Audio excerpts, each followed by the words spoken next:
செந்தில் பாலாஜி மீது CBI FIR போட்டாங்களாம் அப்படின்னு செய்தி வந்திருக்கு.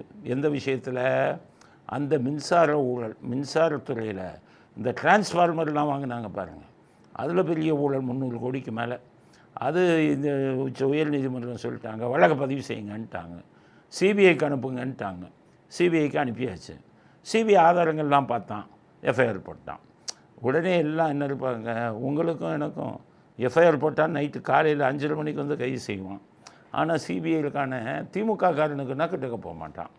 ஏன் போகிறான்னு தெரியல. அங்கேருந்து அமித்ஷா ஃபோன் வரும், இவங்க போய் கனிமொழியை பிடிப்பாங்க. கனிமொழி ஃபோன் பண்ணால் அமித்ஷா ஃபோன் பண்ணி வெறும் எஃப்ஐஆரோட நிறுத்திக்க, கைது பண்ணாதுன்னு சொல்லுவார். அதுக்கு பயந்துக்கிட்டு தான் இப்போ அவங்க எஃப்ஐஆரோடு நிறுத்தியிருக்காங்க. எப்போ கைது பண்ணுவாங்க அப்படிங்கிறது கடவுளுக்கே வெளிச்சம். எஃப்ஐஆர் போட்டாலும் இதை 2 வருஷம் 3 வருஷம் 5 வருஷம்னு இழுப்பாங்க. ஒரு விஷயமும் நடக்காது. இதே கரூர் விஷயத்தில் சிபிஐ கூப்பிட்டு விசாரித்தாங்கல்ல செந்தில் பாலாஜியை, ஏதாச்சும் கைது பண்ணாங்களா? இப்போ என்னாச்சுன்னு கேளுங்க அந்த வழக்கை. அவ்வளோதான். இதே இந்த அந்த அஜித் குமார்ங்கிற பையனை அடித்து கொண்டாங்கல்ல, அதில் சிபிஐ தானே விசாரித்தாங்க.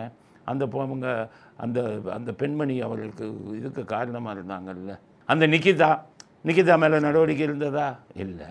அந்த பெரிய அதிகாரிகளும் பெரிய அரசியல்வாதியும் ஃபோன் பண்ணி சொன்னாங்கல்ல, அதை வச்சு தானே கீழே இருக்கிறவன் அடித்தான். கீழே இருக்கிறவன் அடித்தவன் மேலாம் எஃப்ஐஆர். ஃபோன் பண்ணி சொன்ன அந்த ஐஏஎஸ் ஆஃபீஸர் யார், ஐபிஎஸ் ஆஃபீஸர் யார், இதுவரை தெரியாது. அந்த அரசியல்வாதி யார், அமுக்கிட்டான். அப்போ சிபிஐ இப்படி விசாரிச்சுக்கிட்டு இருக்கிறவன் இதில் டிரான்ஸ்ஃபார்மர் கேஸில் மட்டும் என்ன பெருசாக விசாரிச்சு சொல்லுவானா? அதனால் நம்பாதீங்க.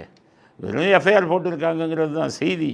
இதற்கு மேல் எந்த நடவடிக்கையும் இருக்காது அப்படிங்கிறது தான் அப்பட்டமான உண்மை.